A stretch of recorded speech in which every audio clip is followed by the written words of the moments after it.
പേര് ജിൻസി. ഞാൻ പാലായിൽ നിന്ന് വരുന്നു.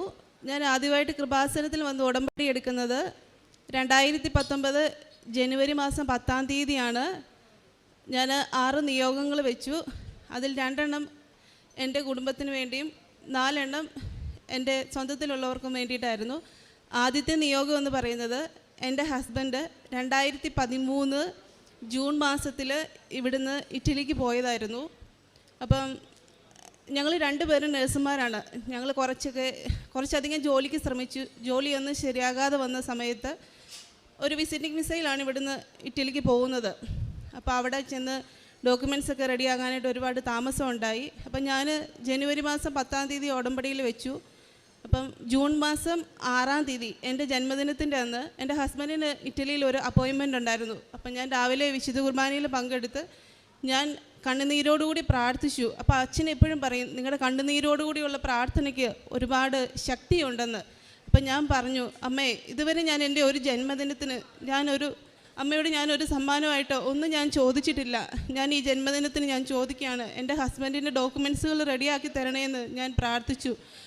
അന്ന് തന്നെ എൻ്റെ ഹസ്ബൻഡിന് ഇറ്റാലിയൻ ഡോക്യുമെൻറ്റ്സുകൾ റെഡിയായി കിട്ടി.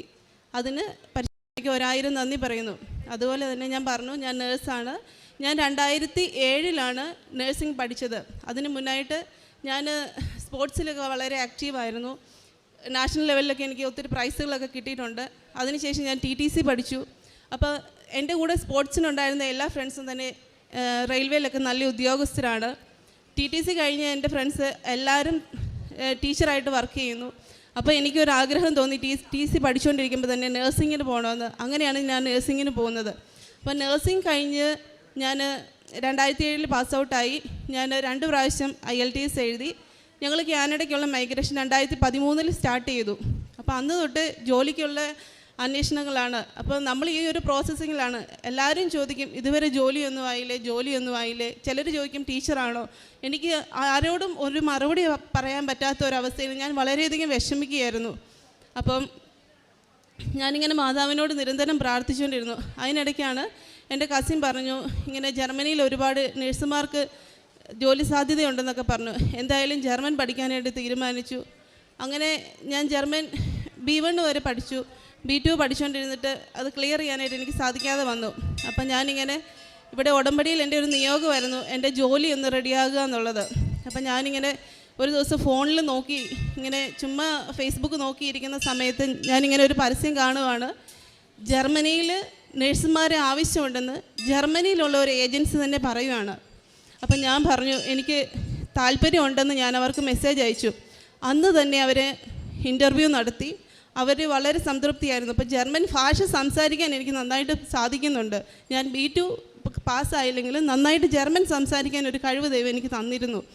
അപ്പം അന്ന് മുതൽ അതിൻ്റെ പ്രോസസ്സിങ്ങും ഉണ്ട്. ഞാൻ ആദ്യം പറഞ്ഞ പോലെ തന്നെ കാനഡയുടെ പ്രോസസ്സിങ്ങും ഉണ്ട്. എനിക്ക് ഓരോ പരീക്ഷ വരുന്ന സമയത്തും ഞാൻ ജർമ്മൻ്റെ പരീക്ഷ എഴുതിയിട്ട് വരുന്ന ദിവസങ്ങളിൽ എനിക്ക് കാനഡയുടെ എന്തെങ്കിലും ഡോക്യുമെൻറ്റ്സുകൾ വരും. ആകെപ്പാടെ ഒരു തീരുമാനം എടുക്കണമെന്ന് പറ്റാത്തൊരവസ്ഥയിൽ വിഷമിക്കുകയായിരുന്നു. എന്തായാലും ഞാൻ ഹസ്ബൻഡുമായിട്ട് സംസാരിച്ചു. ഹസ്ബൻഡ് പറഞ്ഞു, എന്തായാലും ജർമ്മനിക്ക് തന്നെ പോകാമെന്നൊരു തീരുമാനം ഞങ്ങൾ എടുത്തു. അപ്പോൾ ഞാൻ ഇന്നും വിശ്വസിക്കുന്നു, അമ്മ മാതാവാണ് എനിക്ക് ഈ ഒരു അവസരം ഒരുക്കി തന്നതെന്ന് ഞാൻ ഇന്നും വിശ്വസിക്കുന്നു. അങ്ങനെ എന്തായാലും അവർ ജർമ്മനിയിൽ നിന്ന് ഞങ്ങൾക്ക് ക്ലാസ് അറേഞ്ച് ചെയ്ത് തന്നു. അത് ഫ്രീ ആയിട്ടാണ്. ഞാൻ ഇവിടുന്ന് ഇൻ്റർവ്യൂ, അതായത് ഒരു ഡിസംബർ മാസത്തിലാണ് ഞാൻ ആദ്യമായിട്ട് ഇൻ്റർവ്യൂ അറ്റൻഡ് ചെയ്തത്. 2020 ഡിസംബറിലാണ് ഇൻ്റർവ്യൂ അറ്റൻഡ് ചെയ്യുന്നത്. അതിനുശേഷം അവർ ക്ലാസ് അറേഞ്ച് ചെയ്ത് തന്നു. അപ്പം എനിക്ക് ഇവിടുന്ന് തന്നെ നമ്മുടെ നാട്ടിൽ നിന്ന് തന്നെ ഫ്രണ്ട്സിനെയൊക്കെ കിട്ടി. വളരെ സന്തോഷത്തോടെ ക്ലാസ്സൊക്കെ പോവുകയാണ്. അപ്പോഴാണ് കോവിഡിൻ്റെ ഭയങ്കര ഇഷ്യൂ വന്നു. പോകാനായിട്ട് ഡിലേ ആയി. അവിടെ പേപ്പർ വർക്കുകൾ നടക്കുന്നില്ല. ഇവിടെ നിന്ന് നമുക്ക് പേപ്പർ വർക്കുകൾ ക്ലിയർ ആക്കാൻ പറ്റുന്നില്ല. അപ്പം ഞങ്ങളെല്ലാവരും വളരെ പ്രാർത്ഥിച്ചു. അപ്പം ഞങ്ങൾക്കൊരു വാട്സപ്പ് ഗ്രൂപ്പുണ്ട്. അപ്പോൾ അതിനകത്ത് ഞാനിങ്ങനെ നമ്മുടെ കൃപാസനത്തിലെ സാക്ഷ്യങ്ങളൊക്കെ ഷെയർ ചെയ്ത് കൊടുത്ത് എല്ലാവരോടും പറയും, നിങ്ങളെല്ലാവരും പ്രാർത്ഥിക്കും, നമുക്ക് പ്രാർത്ഥിക്കും, ഇങ്ങനെ കൃപാസന മാതാവ് നമ്മളെ അനുഗ്രഹിക്കുമെന്ന് പറഞ്ഞു. അപ്പം ഞങ്ങൾ പോകാനായിട്ട് ഒത്തിരി ഡിലേ ആവുകയാണ്.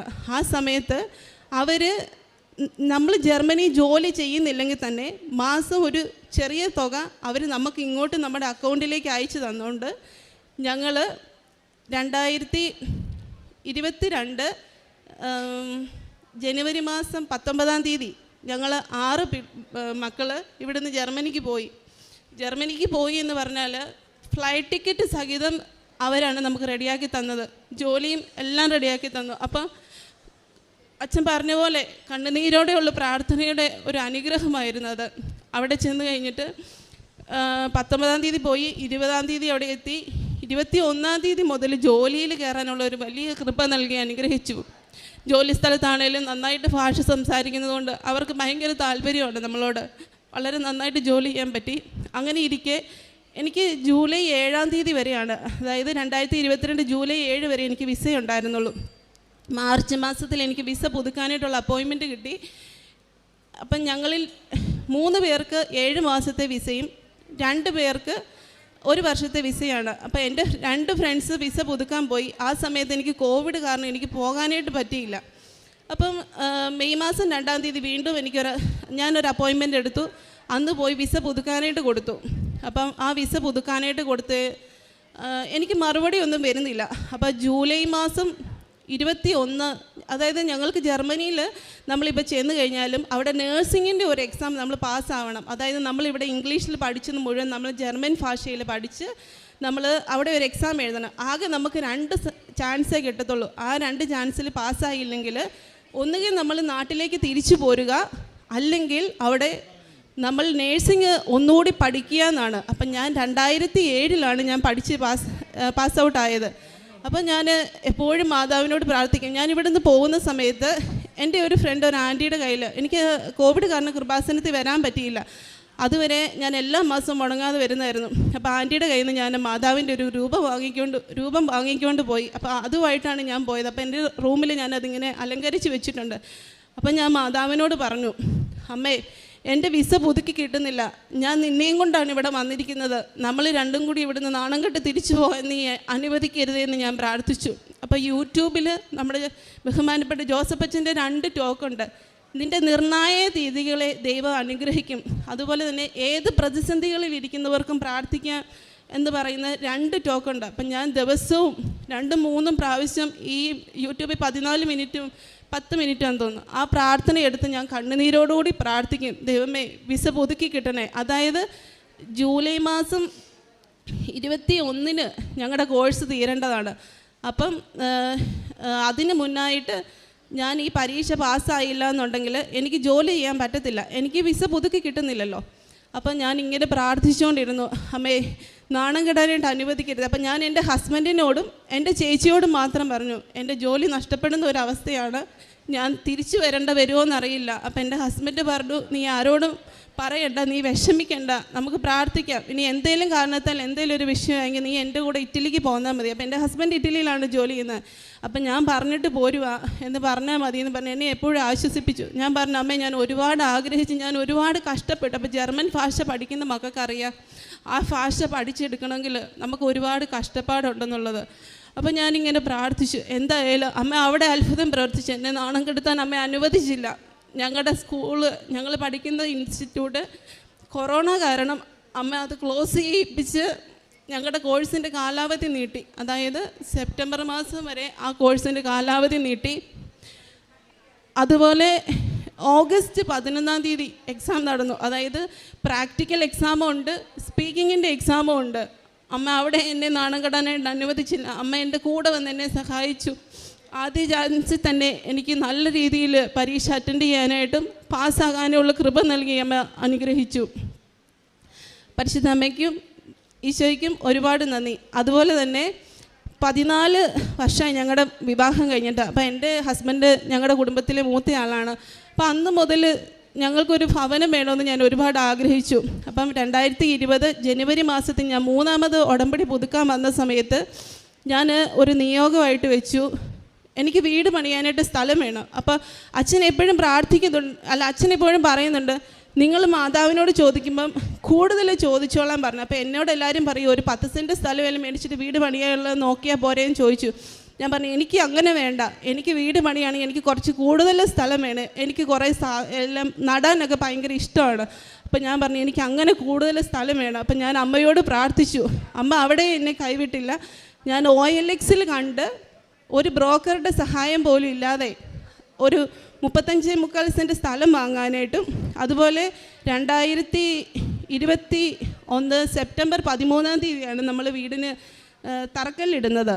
അന്ന് കല്ലിടുന്ന സമയത്ത് ഞാൻ ആ കല്ല് മുഴുവൻ വചനം എഴുതി, അനുഗ്രഹത്തിൻ്റേതായ വചനം എഴുതി. അതിന് മുന്നായിട്ട് ഈ ഫ്ലോട്ട് ലെവൽ ചെയ്ത സമയത്ത് ഞാൻ ഒരു പേപ്പറിൽ ഹബക്കൂക്ക് 1:5 പറയുന്നു, ജനതകളുടെ ഇടയിലേക്ക് നോക്കി വിസ്മയഭരിതരാകുവാൻ, പറഞ്ഞാൽ വിശ്വസിക്കാനാവാത്തൊരു പ്രവൃത്തി നിങ്ങളുടെ നാളുകളിൽ ഞാൻ ചെയ്യാൻ പോകുന്നു.